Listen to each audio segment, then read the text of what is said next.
안녕하세요. 저는 광주에 거주하고 있는 30대 중반 여성입니다. 제가 오늘 청취자 여러분들에게 들려드릴 사연은 철딱선이 없는 한 사람에 관한 이야기입니다. 그 나이 먹고 허영심에 쩔어 사는 꼴이 하도 보기 싫어서 깨끗하게 갈라섰어요. 네, 맞습니다. 바로 제 전남편 이야기입니다.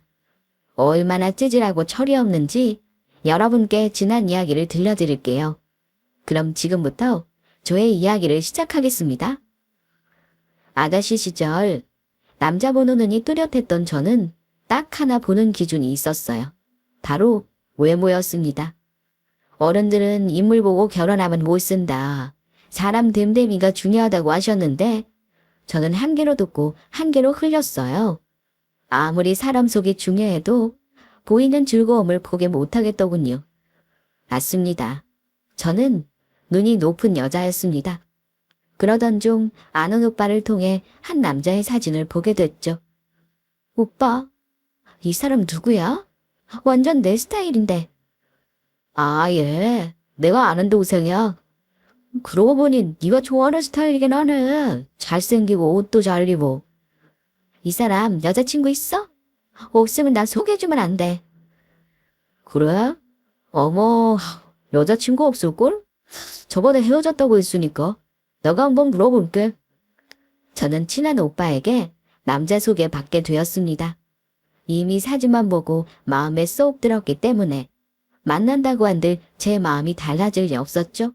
그리고 드디어 처음 만난 날, 좋아서 심장이 터진다는 게 뭔지 알 것 같았습니다. 너무나 제가 원하는 스타일이었어요. 외모가 마음에 무척 들었는데 더 알아갈수록 존경심까지 마구마구 샘솟았습니다. 아직 젊은데 가장 역할을 하고 있다고요? 네, 우리 집에서 경제적 능력이 있는 건 저뿐이라서요. 사실 어려운 집안 살림을 책임져 온 건 대학 졸업하자마자예요. 부모님께 도움되어 드리고자 죽어라 이만했거든요.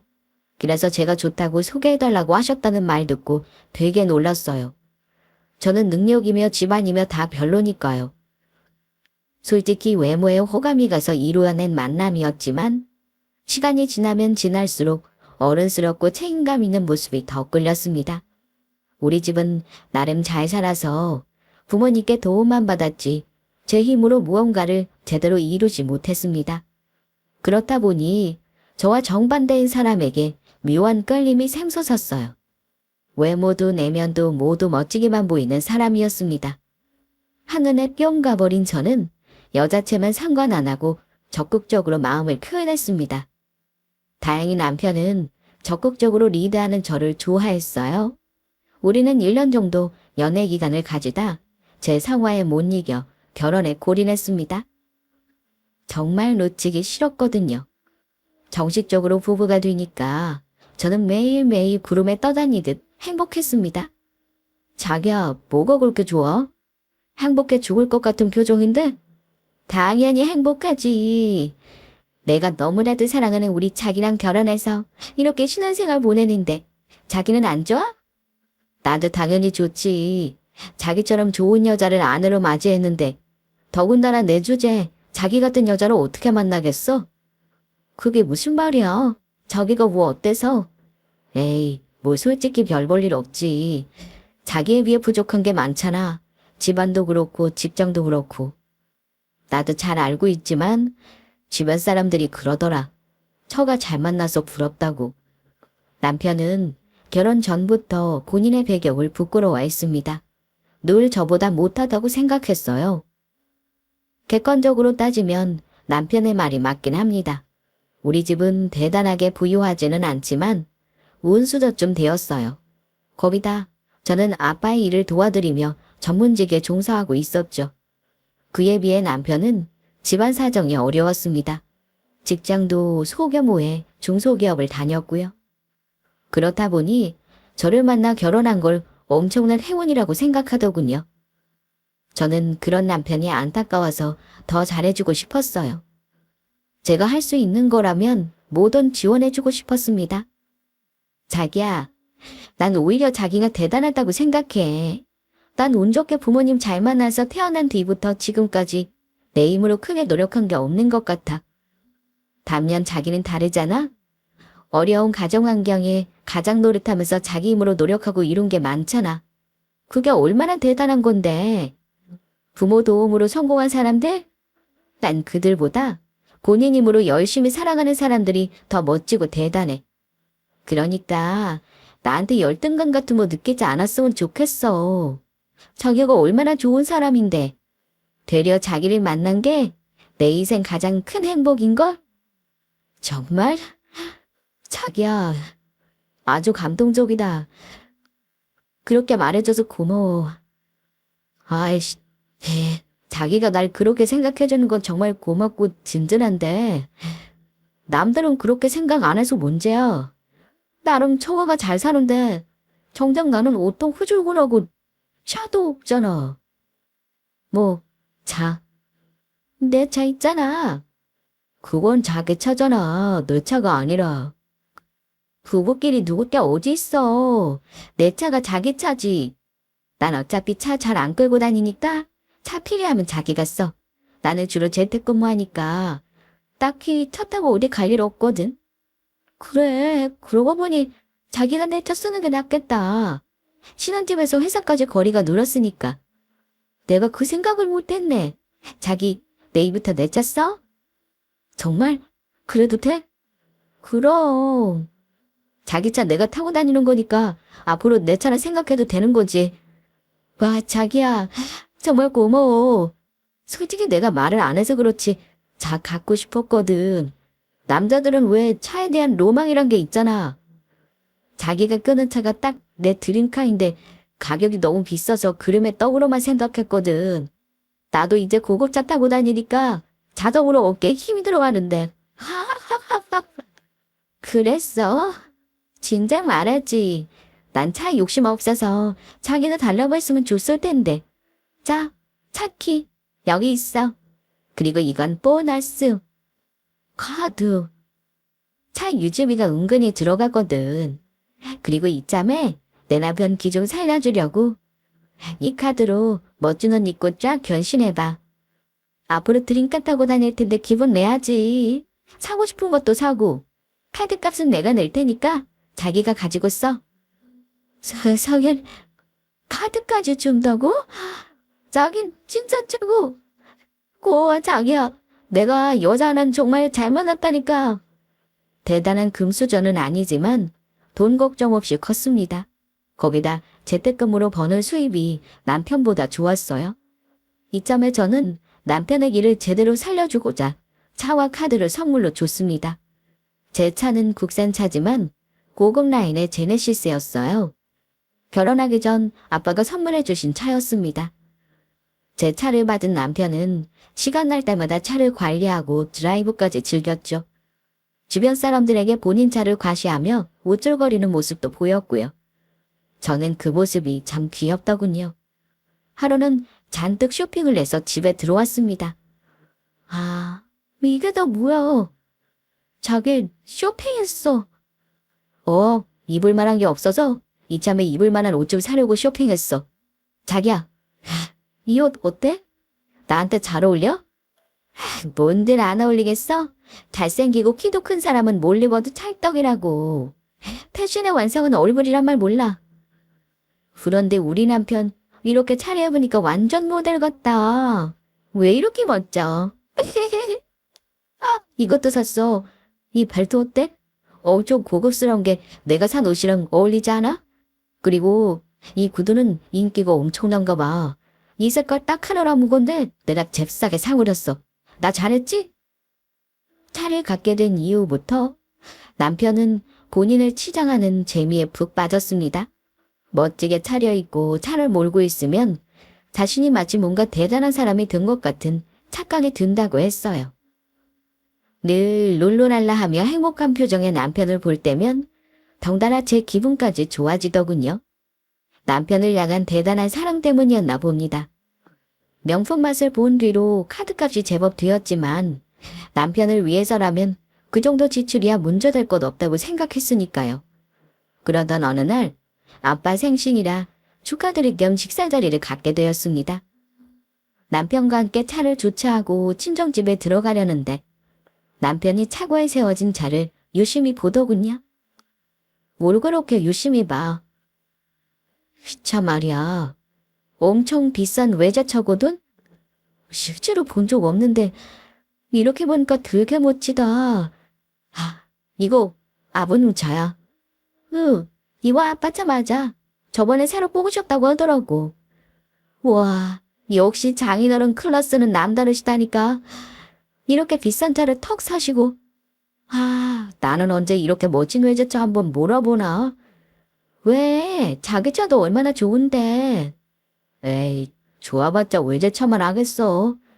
국산차 중 제일 비싼 차라고 해도 외제차랑은 급이 안 되지. 이거 봐봐. 디자인부터 확연히 다르잖아. 고급스러움이 줄줄 흐르는 거 안 보여? 승차감도 훨씬 좋겠지? 아이고, 자기 차도 고급스러움이 줄줄 흐르니까 그만하고 얼른 들어가자. 부모님 기다리시겠어. 남편은 외제차에 눈길을 사로잡혀 시선을 떼지 못했습니다. 입을 떡 벌리고 쳐다보길래 부모님 기다리실까 싶어 잡아 끌다시피 데리고 들어갔죠. 친정집에 들어간 우리는 부모님과 이런저런 이야기를 나누며 식사 시간을 가졌습니다. 생신 선물로 아빠께 용돈도 두둑히 드리고 화기애애한 시간을 보냈어요. 나중에는 거실에 앉아 과일을 먹는데 남편이 대뜸 차 이야기를 꺼냈습니다. 아버님, 들어오다 보니까 못 보던 차가 있던데 아버님 이번에 차 바꾸셨다면서요?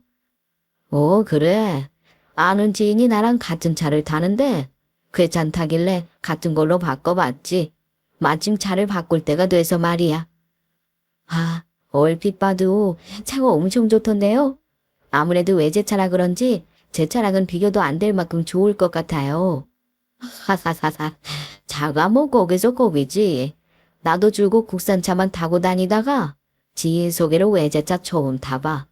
그런데 별반 다를 거 없어. 비슷비슷하더라고. 자네가 몰고 다니는 차도 훌륭하잖아. 내가 우리 딸 차 선물할 때 최고 등급의 폴옵션으로 뽑아준 건데. 에이씨, 아무리 그래도 외제차랑 같나요? 외제차는 이름값이 대단하잖아요. 남자들의 로망이기도 하고. 그런가? 하하하하하하하. 저기, 장인어른. 제가 외제차를 한 번도 안 몰아봐서 궁금해서 그런데 나중에 기회 되면 장인어른 차 한 번 몰아봐도 될까요? 살짝 어떤 맛인지 보고 싶어서요. 뜬금없이 차 이야기를 꺼내서 그냥 그런가 보다 했는데 남편은 아빠 차를 한번 몰아보고 싶다는 소리를 했습니다. 저는 남편이 왜 이러나 싶어서 살짝 당황한 표정으로 말했어요.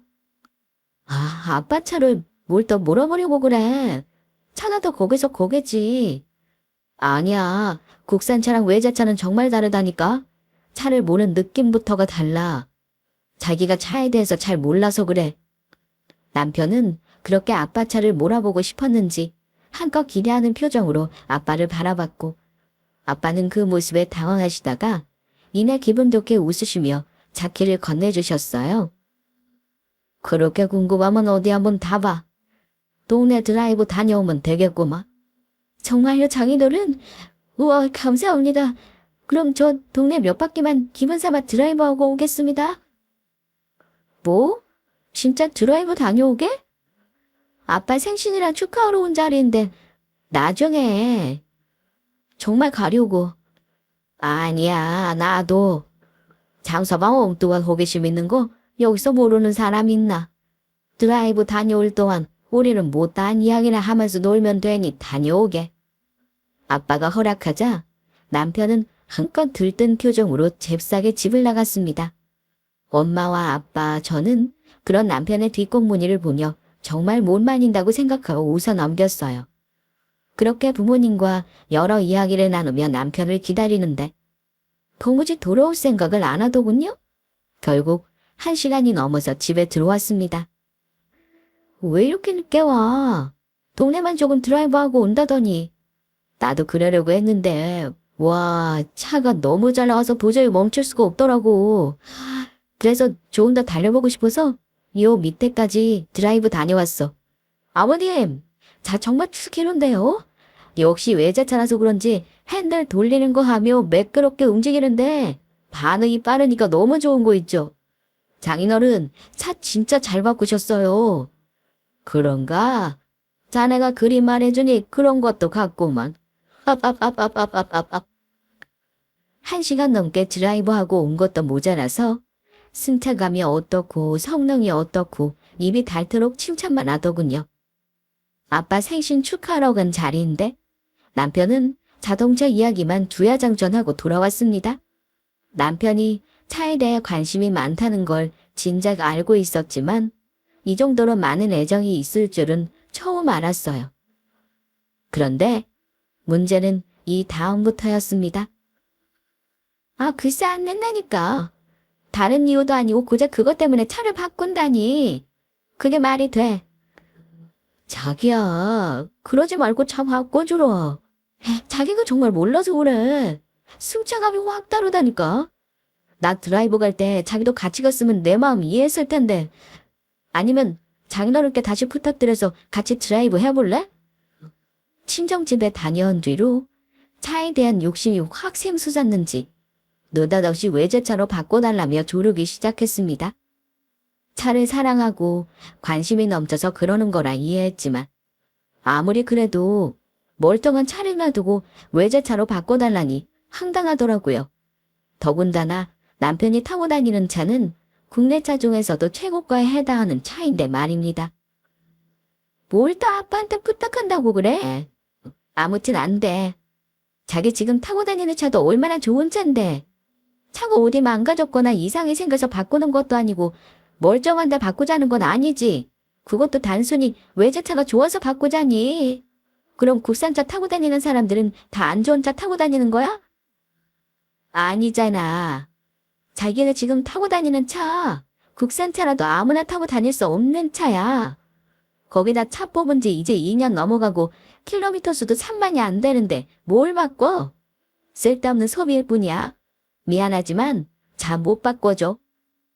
자기가 차에 대해서 잘 모르니까 지금 내 마음을 충분히 이해 못하는 거잖아. 직접 타보면 생각이 달라질 거라니까.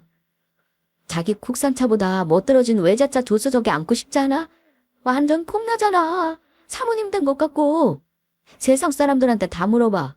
아무리 국산차가 좋아도 다들 내노라로 외제차 타고 싶다고 할걸? 이건 나만 그런 게 아니라고. 모두의 심리라니까.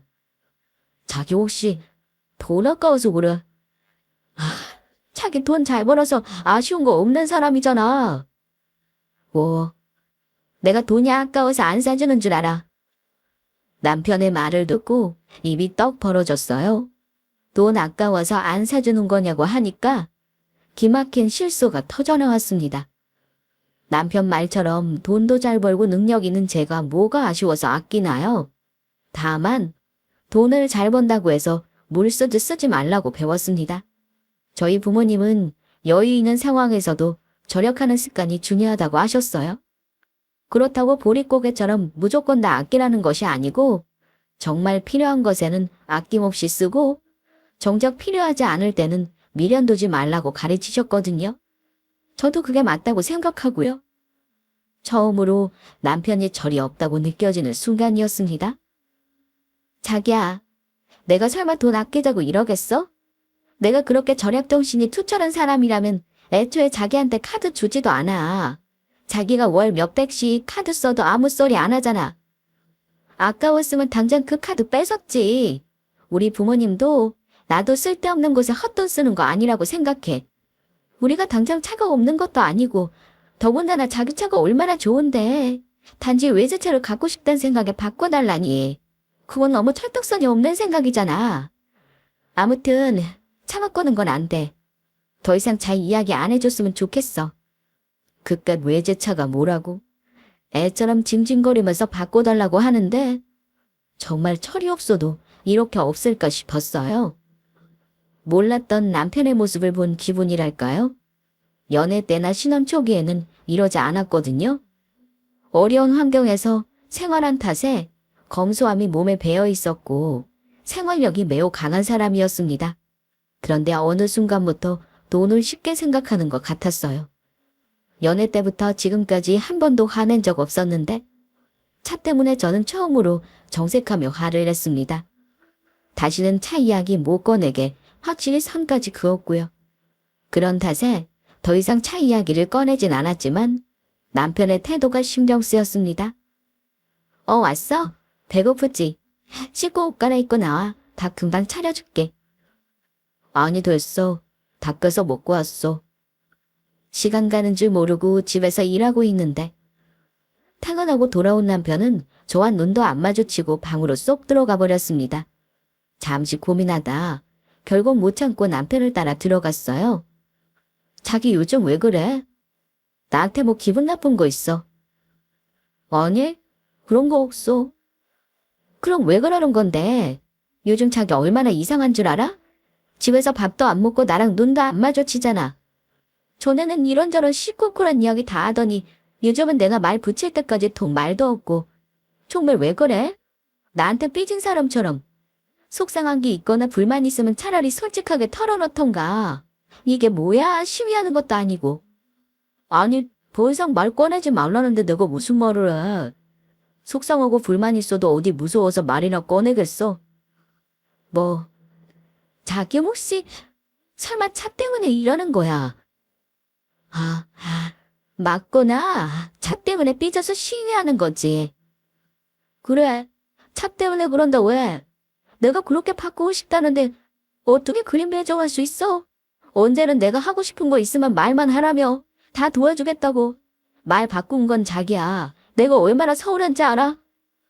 그래, 내가 하고 싶은 거 있으면 말하라고 했지. 하지만 들어줄 수 있는 게 있고 없는 게 있는 거잖아. 단지 외제차를 모르고 싶어서 멀쩡한 차를 바꾼다는 게 상식선으로 이해가 안 돼. 다른 사람들도 나와 같을걸. 그건 그저 옥지 부리는 철부지로밖에 안 보인다고. 내가 이해될 만큼 설명해줬고 안 된다고 그렇게 이야기하는데 계속 고집 부리는 이유가 뭐야. 그것도 이런 식으로 유치하게 눈도 안 마주치고 밥도 안 먹고 말이야. 내가 남편이랑 사는 건지 나이 먹은 아들이랑 사는 건지 모르겠어. 자기가 이렇게 유치하고 철없는 사람인 줄 새삼 다시 한번 알게 됐어. 그래, 나 유치하다. 자기 말처럼 철딱서니도 없어. 됐냐? 그러니까 유치한 나 건드리지 말고 그냥 놔두라고. 외제차로 안 바꿔줬다고? 유치하게 투정 부리는 남편. 외제차 때문에 남편을 달리 보게 된 계기가 되었어요. 연애 때는 정말 이 정도로 유치하고 철없지 않았었거든요. 장남이라서 어려운 집안을 책임감 있게 챙기곤 했습니다. 그 모습이 같은 인간으로서 대단하고 존경스러웠어요. 그런데 결혼하고 돈에 맞들이니 사람이 싹 바뀌었습니다. 결혼하고 처음으로 얼굴만 보고 결혼한 게 잘못됐구나 반성했어요. 이래서 어른들 말을 무시하면 안 되는 것 같아요. 하지만 속으로 저를 자책하는 건 제 얼굴에 침뱉기일 뿐이었습니다. 몰랐던 모습을 이제라도 알게 됐다고 생각하려고 좋게 넘겼어요. 남편은 계속해서 시위했지만 시간 지나면 알아서 풀리겠지 하고 그냥 내버려 뒀습니다. 그런 와중에 하루는 다급한 전화를 받게 되었어요. 전화를 왜 이제 받니? 지금 큰일 났는데. 엄마, 미안해. 모임이라 전화 온 줄 몰랐어. 그런데 큰일이라니 무슨 일 있어? 지금 네 아버지 병원에 계셔. 뭐 병원? 그게 무슨 소리야? 갑자기 병원은 왜? 갑자기 새벽에 배 아프다고 난리치셨어. 약을 먹어도 듣지 않고 밤새 배 아프다며 대굴대굴 구르시더라. 하는 수 없이 새벽에 구급차 불러서 응급실 왔어. 그런데 의사들이 이것저것 살펴보더니 검사를 해야 한다고 하더구나. 네 아빠는 진통제 맞고 괜찮아져서 한숨 주무시고 있고. 의사들 하는 말이나 표정 보면 뭐가 잘못된 것 같아. 네 아빠 어디 그게 아픈 거면 어떻게 하니? 아프긴 뭐가 아파? 우리 아빠가 얼마나 팔팔하신데. 별거 아닐 거야 엄마. 우선 내가 지금 병원으로 갈게. 아빠가 병원에 계신다는 연락에 놀란 마음을 진정하고 서둘러 병원으로 향했어요. 택시를 타고 가는 내내 제 마음은 불안하기만 했습니다. 엄마한테는 별일 없을 거라며 아무렇지 않게 말했지만 혹시 정말 큰일이라도 난 걸까봐 무서웠어요. 머릿속으로 별 생각을 다 하고 있으니 어느새 병원에 도착했습니다. 곧장 응급실로 향했고 의사를 만나서 아빠의 상태를 확인했어요. 저희 아빠 검사 다 마쳤다고 들었어요. 갑자기 왜 그러신 거예요? 그동안 배 아프다고 하신 적 없는데. 혹시 맹장인가요? 아니면 장염이라던가 뭐 그런 거요. 큰일 아니잖아요. 그렇죠? 정확한 결과는 더 나와봐야 하지만 MRI와 CT상으로 봤을 때 대장암으로 보입니다. 여기 보시면 이게 대장이고 하얗게 보이는 게 암인 것 같고요. 더군다나 다른 장기 곳곳에도 하얗게 보이시죠? 이건 역시 대장암이 전이된 것으로 여겨집니다. 대장암이요? 말도 안 돼. 다른 장기에 전이될 동안 몰랐다는 게 말이 돼요? 암이잖아요. 저렇게 큰 덩어리가 다 암이면 그동안 많이 아프셨을 텐데 어떻게 모를 수 있냐고요. 대장암을 다른 말로 소리 없는 암이라고 합니다. 모르고 암을 키워오다 손쓸 수 없을 만큼 뒤늦게 알고 오시는 경우가 다반사죠. 안타깝지만 아버님께서는 어떤 치료로도 현재 소용이 없는 상태입니다. 이미 늦으셨어요. 죄송합니다. 그런 말이 어디 있어요. 의사만 어떻게든 살려야지 죄송하다니요. 그런 무책임한 말이 어디 있냐고요. 선생님, 제가 이렇게 부탁드릴게요. 우리 아빠 좀 살려주세요. 네. 제발요. 아빠 좀 살려달라며 의사를 붙잡고 애원해봐도 돌아오는 말은 같았습니다. 그저 죄송하다는 말. 온몸에 전이 들 대로 돼서 손 써볼 수 없다고 했어요. 무엇보다 아빠가 나이가 있으니 약물이든 뭐든 이겨내기 쉽지 않을 거라면서 말이죠. 현재로서는 센 진통제로 고통을 줄여주는 방법밖에는 할 수 있는 게 없다고 했습니다. 세상이 다 무너지는 기분이었습니다. 아빠에게 시간이 얼마 없다는 말이 그렇게 무서울 수 없었어요. 무엇보다 곤히 잠든 아빠 옆에 있는 엄마에게 이 사실을 어찌 말해야 할까 고통스러웠습니다. 왔니? 그래, 의사가 뭐라고 그러디? 별거 아니라지. 뭐라 그래, 어서 말 좀 해봐. 왜 입을 꼭 붙이고 말을 안 해? 네 아빠 장염이지? 그래, 맞아, 장염이야. 원체장이 약해서 자주 배탈나곤 했어. 장염, 맞지? 간절한 눈으로 제발 맞다고 말해달라는 그 눈빛에 더 이상 아무 말도 할 수 없었어요. 그 자리에서 주저앉아 소리지게 올 뿐이었습니다. 엄마, 우리 아빠 대장암이다. 뭐?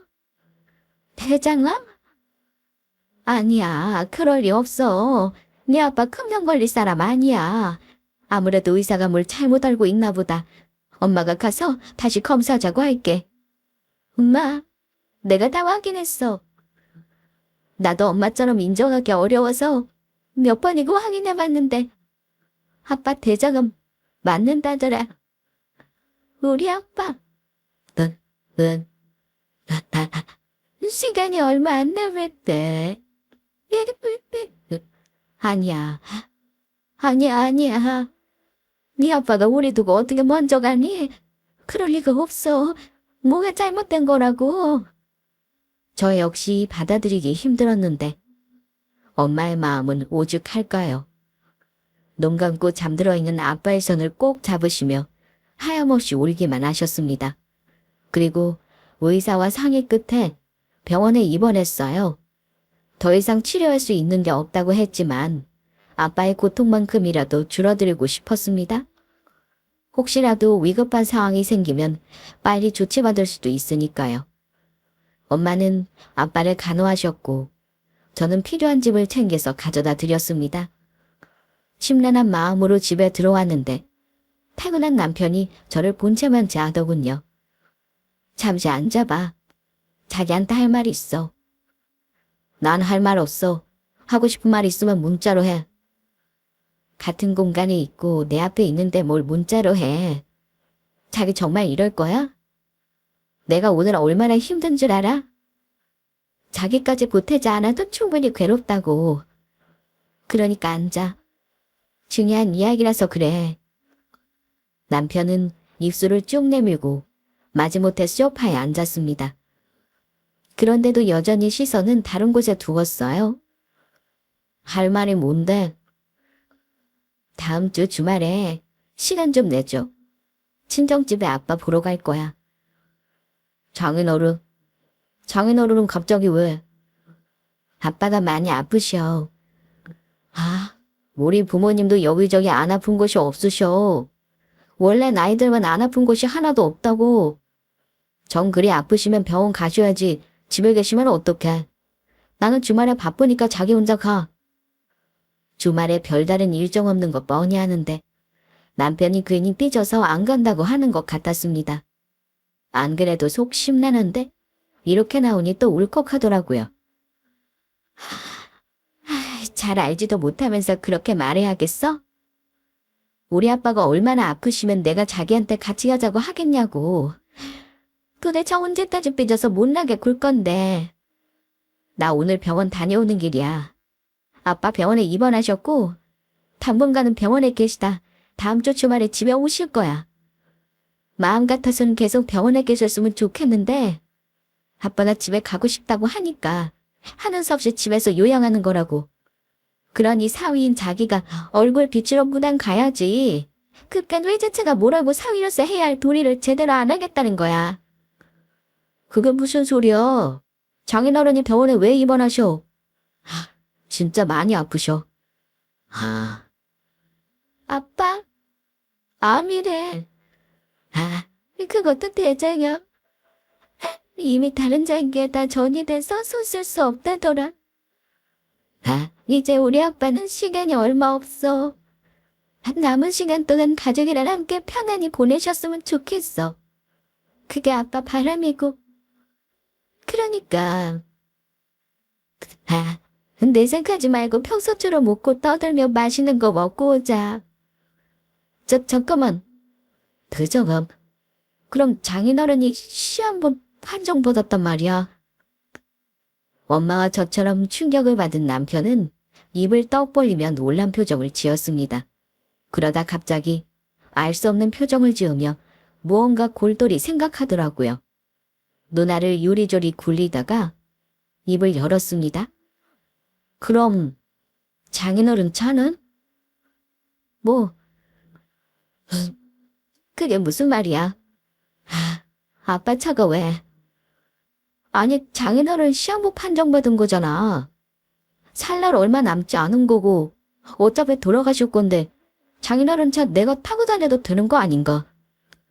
남편의 말이 끝나기가 무섭게 온몸에 털이 쭈뼛서면서 소름이 쫙 돋았습니다. 저게 남편이란 사람이 아내에게 할 소리인가 경악스러웠어요. 지금 뭐라고 하는 거야? 자,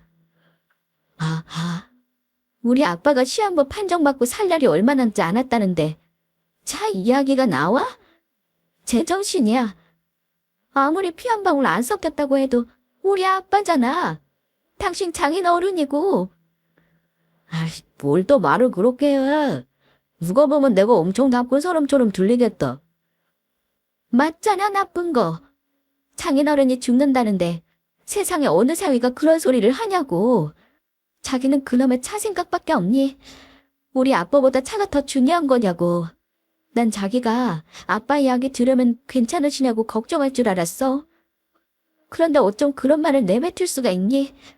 지금 내 마음이 어떨지 뻔히 알면서 말이야. 에이, 나는 그런 뜻으로 말한 거 아니야. 솔직히 장인어른 돌아가시는 건 사실이고 시간 문제잖아. 돌아가시기 전에 정리할 거 빨리 정리하고 안정된 모습 보여드리는 게 더 좋을 것 같아서 그렇지. 그리고 자기야, 그렇게 슬프게 받아들일 거 없어. 사람은 다 죽어. 언젠가는 죽게 되어 있다고. 단지 장인어른은 먼저 가시는 것 뿐이야. 가시는 발걸음 힘드시지 않게 우리 좋게 보내드리자. 그리고 어차피 돌아가시면 그 아까운 차 탈 사람 없는데 미리 나한테 물려주시는 것도 좋잖아. 아버님은 처리해야 할 차 놔주시는 거고 나는 갖고 싶은 차 받는 거고 서로 상보상조하는 거 아니야? 그나저나 나도 드디어 외제차 타보는구나. 엄청 타보고 싶었는데 이런 행운이. 그래서 장인어른 살날 얼마 안 남으셨대? 언제 돌아가시는지 못 들었어. 남편의 말을 듣고 있으니 도저히 못 참겠더군요. 시죽이죽 웃으며 말하는데 약 올리는 걸 넘어 제 마음을 짓밟는 것 같았습니다. 결국 못 참고 남편의 뺨을 한 대 치고 말았네요. 네가 외제차 탈 일은 없을 것 같은데. 뭐 행운? 너 사이코패스니. 우리 아빠가 돌아가시는 게 그렇게 즐거워. 그래서 올라간 이 꼴이 못 참고 시죽거리니. 야, 이 미친놈아. 난 네가 이 정도로 바닥일 줄 몰랐어. 우리 아빠 시한부 판정받은 거 참 슬픈 일인데 한편으론 너 같은 새끼 걸러서 다행이네. 쥐뿔도 없는 게 돈 맛들어서 허세 부리는 게 질린다. 그만하자. 너 같은 건 우리 아빠 차 탈 자격 없어. 저기요, 왜 그래? 나랑 자기 생각해서 한 말인데 그만하자니. 나랑 이혼이라도 하자는 거야? 못할 거 없지. 너처럼 사람 행세하는 사이코패스랑 단 하루도 못 살아. 그러니까 내 집에서 꺼져. 서류는 준비되는 대로 보낼 테니까 짐 싸서 원래 살던 대로 돌아가. 참, 내가 준 차도 놓고 가. 처음 이 집에 들어왔을 때 그대로 꺼주라고. 내 카드로 긁은 명품들도 당연히 놓고 나가야 되는 거 알지? 사람이 주제를 알아야 한다고 하더라. 내가 그동안 네 주제를 망각하게 했나 봐. 버릇을 아주 잘못 때려놓은 거지. 없이 살다 하루아침에 잘 나가는 사람 흉내내니까 기분 좋았지. 근데 그거 알아? 그거 다 내가 해준 거라는 거. 한마디로 넌 나 아니면 아무것도 아니란 뜻이야. 이 집에서 뭐 하나 가지고 나갈 게 없는 남편놈은 재빠르게 머리 굴리더니 무릎을 꿇었어요. 저기야. 내가 미안해. 장인어른 시험부 판정 받으셨다니까 나도 충격받았나 봐. 그딴 마음을 다하고. 자기야. 내가 잘못했어. 지금 자기 마음 어떨지 내가 뻔히 아는데 충격이 너무 커서 그만. 이상한 소리를 뱉은 거 있지? 눈 하나 깜짝 안 하고 개소리도 잘 내뱉는구나. 내가 그 말 속아 넘어갈 줄 알았니? 인제 그만 정신 차려. 네 본세에 맞게 살아야지. 사람 시켜서 쫓아냈다. 아니면 네 말로 나갈래? 마음에도 없는 눈물 쥐었다면서 헛소리하면 사람 바로 부를 거야. 그러니까 네 발로 나가. 내 마지막 배려니까. 악어의 눈물을 흘리며 매달려도 이미 늦었습니다. 돈에 취해 사리분별 못한다고 해도 선은 넘지 말아야죠. 제가 쉽사리 꺾이지 않자 남편은 하는 수 없이 자리에서 일어나 주섬주섬 옷을 챙기기 시작했어요. 그리고 처음 들어왔을 때처럼 볼품없이 나갔습니다. 남편 놈이 나가고 나니 인생 참 허무해서 온몸에 힘이 다 풀리더군요. 혼자 웃다 울다 생쇼를 다 하고 마음 독하게 먹었습니다. 시한부 판정으로 부모님은 마음이 어떨지 잘 알기에 제 힘으로 잘 매듭지어야 한다고 생각했어요. 그래서 서둘러 이혼 준비에 들어갔습니다. 나중에는 남편놈이 재산의 반은 본연 소유라고 나서더군요. 내가 다 알아봤어. 나도 이 집안의 남편이고 사위야. 그럼 나도 재산 받을 권리 있다고. 이혼은 네가 먼저 하자고 했으니까 네가 다 책임져야지. 안 그래? 그렇게 나랑 이혼하고 싶거든 수순이 재산 나눠주는 게 좋을 거야. 어디서 두어 들은 건 있어서 나대길래 어이없어서 코웃음을 쳤습니다. 그리고 내혹한 현실을 제대로 일깨워주고자 법을 통해 매운맛을 보여줬죠.